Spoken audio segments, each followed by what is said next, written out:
Cake তো অনেক বানিয়েছেন, তবে আজকে আমি যে কেকটা বানাবো সেটা কোনো বেক করতে হবে না। বেক ছাড়া কেক বানাবো, একেবারে ঝটপট। এই কেকটা বাচ্চাদের বার্থডেতেও বানিয়ে দিতে পারেন বা এমনিতেও বানিয়ে দিতে পারেন, এটা বুঝতেই পারবে না আপনি বেক ছাড়া বা কেকের কোনো উপকরণ ছাড়া বানিয়েছেন। তো প্রথমে ক্রিমটা তৈরি করে নেব। এখানে আমি 1.5 কাপ হুইপ ক্রিম নিয়েছি, সাথে 2 টেবিল চামচ চিনি দিলাম। চিনিকে ব্লেন্ডারে ব্লেন্ড করে মিহি করে এর মধ্যে দিয়ে দিলাম। আর এখানে নিয়েছি গরম দুধ 1 কাপ, 1 চা চামচ দিয়ে দিলাম। কফি একসাথে ভালো করে মিশিয়ে নেব। এবার টোস্ট বিস্কুট নিয়েছি, এটা দুধের মধ্যে ভিজিয়ে নিয়ে তারপর একটা প্লেটে নিয়ে নিব। প্রথম লেয়ারে আমি 3টা করে দেব। এবার উপরে ক্রিমটা লাগিয়ে নেব। আর নিয়েছি কিছু গলানো চকলেট, এর মধ্যে আমি চকলেটটা দিয়ে মিশিয়ে প্রথম লেয়ার দিয়ে উপরে আরও একটা লেয়ার করে নেব একইভাবে। তারপর পুরো কেকটাকে আমি কভার করে দেব।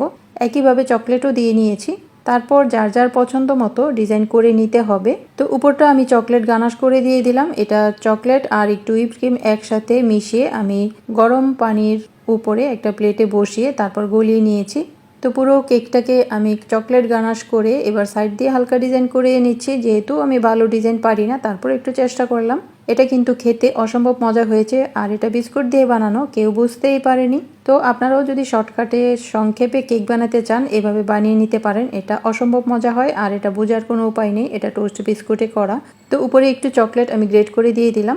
কত সহজে হয়ে গেল, মাত্র 5-10 মিনিটে এই কেকটা বানিয়ে নিতে পারবেন। আর ভেতরটাও বেশ সুন্দর হয়েছে, দেখুন একদম সফট। তো ভালো থাকবেন, এরকম সহজ সহজ রেসিপি পেতে সাথেই থাকুন।